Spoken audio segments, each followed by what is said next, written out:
possibly the worst kept secret of silly season is now official. Welcome back to Vital MX. I'm your host, Michael Lindsay. And as always, any of our Newsbreak or Rumor Mill features are brought to you by our fine friends at Yoshimura R&D of America. Check them out at yoshimura-rd.com. Actually, Yoshimura did win the 2023 AMA Supercross title with the rider we're about to talk about. Yes, that is Chase Sexton.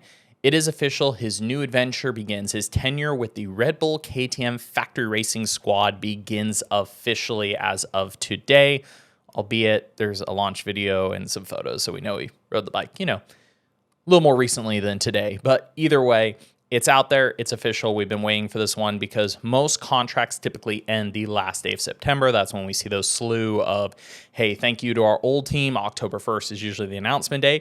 We got that thank you to Honda post from Chase, but we hadn't seen the welcome to KTM one. There was kind of a rumor that there might have been a week or two hang up with his monster contract, personal deals, etc. Here it is, though, the Monday after Motocross of Nations. It is official. We have the photos, the launch video, the whole 9 yards. So again, not the best kept secret. If you're watching this video and this is actually a surprise to you, I definitely recommend subscribing because we've been talking about this for a year now, or not quite a year, but pretty close. We'll actually go into a few details about the contract that aren't announced, some details with the team and his situation, a few things you might find interesting since the actual announcement isn't, again, that big of a shocker. So first of all, how long has this been going? We first heard about it at the Millville round of 2022. We reached out to a very good contact of ours at the Honda team, kind of told them, hey, this rumor's flown around that KTM is making Chase an offer. Is it true? Within end of that weekend, we got a confirmation that some sort of talks had began. Long story short, was it signed then? No. There is details in Chase's contract that didn't allow a final negotiation to take place until well into Supercross season this year. We believe it was 6 months before the end date of his contract, if we heard correctly. But either way, there was the negotiations with KTM. Honda tried to keep him, etc. Chase made up his mind. He ended up going with the Red Bull KTM squad. So how long is that contract for? The PER says 2024 and beyond. To be precise, his contract is a 2-year deal with a 3rd-year option. So we were close. Some of our content recently, we were predicting it would be a 3-year contract. It's about as close as it can be. He is officially signed for the 2024 and 2025 racing seasons. That is for AMA Monster Energy Supercross, the Pro Motocross, and the new Super Motocross World Championship for both those years. And then again, there is a 3rd-year option for 2026 that they can enact. Interestingly enough, that is the same set of contract year dates that Cooper Webb signed with Monster Energy Yamaha Star Racing when he left Red Bull KTM just now. So kind of funny those guys are now on the exact, or fairly close to the same deal.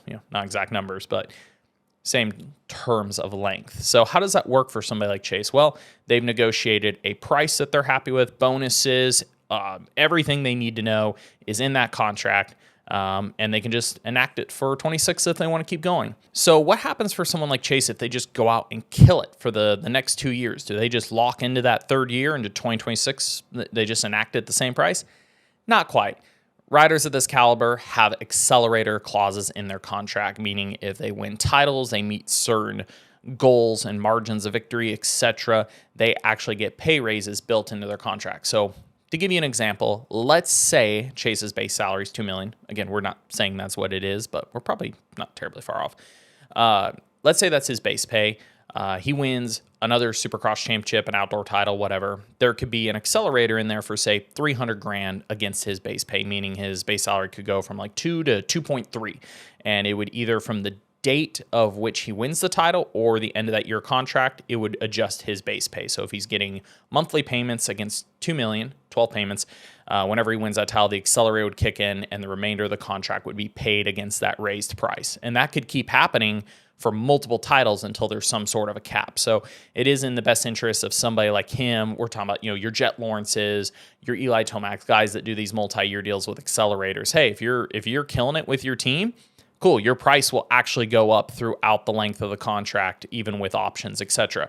If you just do okay, at least you're locked in at a good price. So again, 2024, 2025 locked in, 2026 for that 3rd-year option. What else is changing for Chase? Well, he is going to keep at least one thing coming over from Team Honda HRC, and that is his mechanic, Brandon Zimmerman. Zim started with him 2 years ago at the HRC Honda squad after his prior mechanic and technician, Jay Dungy, who had been with him at Geico Honda and originally made the move to Honda HRC, actually went over to Red Bull KTM. So they will be back in the same building, the same truck with his prior mechanic along with his new mechanic, because Jay Dungy does work for Aaron Plessinger these days. So again, Zimmerman is coming over. Again, a rider of Chase's caliber at this type of negotiation level typically has the ability to try to bring a mechanic with him if they want. He really gets along well with Zim, so Zim is making the color change and will be joining him. A lot of people probably thought just because he was sort of replacing Webb that he would end up with Carlos Rivera. Carlos has actually moved up to crew chief role within the team. Of course, he had worked when he came over to KTM, worked for Ryan Dungey, went on to work for Webb. Now he is again in a little bit more of a senior role within the team technically. And then Kyle Defoe, who worked for Webb for his short outdoor season, is still technically floating in the team. We don't know if Marvin Musquin races Supercross. We would expect Kyle to work for Marvin again. But either way, Chase has Zim as his guy, and he was able to bring him over. One of the other things that are going to be the same is his gear deals. There were some rumors floating around if Chase would be switching. We do know that he had received at least some level of an offer from Fox. There was interest from Fly Racing and other brands as his Alpine Star contract seemed to be up this year. He did re-up. The rumor was it happened back at the Seattle round, but he is locked down for years to come with Alpine Stars. So that is boots, helmet, goggles, gear, or sorry, not goggles. Goggles is Oakley. But yeah, helmet, jersey, pants, boots, etc. He is still with Alpine Stars, and he is still locked in with Oakley for at least another year, if not two. So that visual look with Chase, what you're used to seeing with him, that's not changing. What is changing is the colors of his helmet, as he is now a Red Bull athlete because, of course, he has joined the Red Bull KTM factory squad. You can't be a Monster Energy athlete and ride for Red Bull. I actually saw a few people ask that on social media if he could keep his Monster Energy deal. No. Red Bull KTM factory racing. He is a Red Bull athlete now. No more Monster Energy. Now, big question looming in many people's minds is where's Chase Sexton going to be practicing and training? KTM, of course, does employ, or albeit the whole Pure Mobility group with KTM Husky, do employ the services of Alden Baker in the Baker's factory. However, we've seen more and more of their riders over the years be able to have their own say. Biggest example would be Tom Vial this year actually was practicing and training a lot with Chase Sexton and Ken Roxon at Moto Sandbox for a big chunk of the year, and had sort of departed full-time from Baker's factory. This is not confirmed, but we fully expect Chase to not be on Baker's program full-time. Will he ride there at the facility and test? Very probable. Will he spend probably more of his time riding at Sandbox or even, I don't know, Jack Chambers, some of the tracks he's been riding this year, working with Kenny and Tom? More than likely, that's what we'll see of Chase. Again, at this caliber of a deal, there's a lot of say in Chase's program, and I think from KTM's standpoint, they know he's fit. They know that he puts in the work. There isn't really the question marks there that they feel like they need to fix. So again, Chase is there for at least the next 2 to, if not 3 years. He will be partnered with Aaron Plessinger next year. Aaron did sign a 1-year re-up at Red Bull KTM, so Aaron is his teammate for 2024. There is no long-term 450 option after that yet to be his teammate. We'll have to see what happens with Aaron, what happens with Tom Vial's future in the 250 class when eventually he may make that move. There's even questions about Jorge Prado potentially, coming over here maybe another year down the road. He's actually coming over to test Supercross this next week. If you want, check out the interview we did with him for Motocross of Nations, where he talks about still having some U.S. aspirations. So all that's pretty interesting. The locked-in thing, though, again, is Chase being there. Another thing that is changing for Chase is his number. Yes, it is confirmed in the launch video that at least he put on his own social media that his permanent number has been switched from the number 23 to the number 4. A few people are questioning this because, again, he's a big basketball guy, the Michael Jordan connection, the Chicago connection, etc.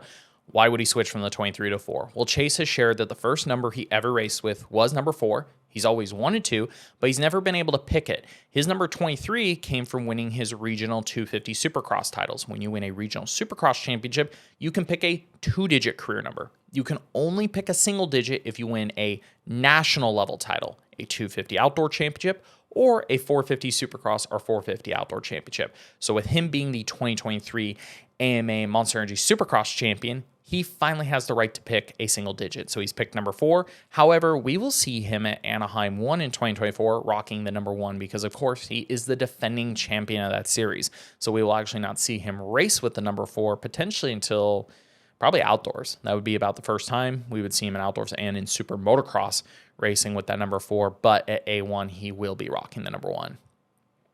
One last little piece of interest we noticed with the launch videos, and this comes up with some information we had heard recently regarding Red Bull KTM and some of their setup choices in the future. This year, we saw Aaron Plessinger race a vast majority of the year on a 48mm air fork, basically the production air fork.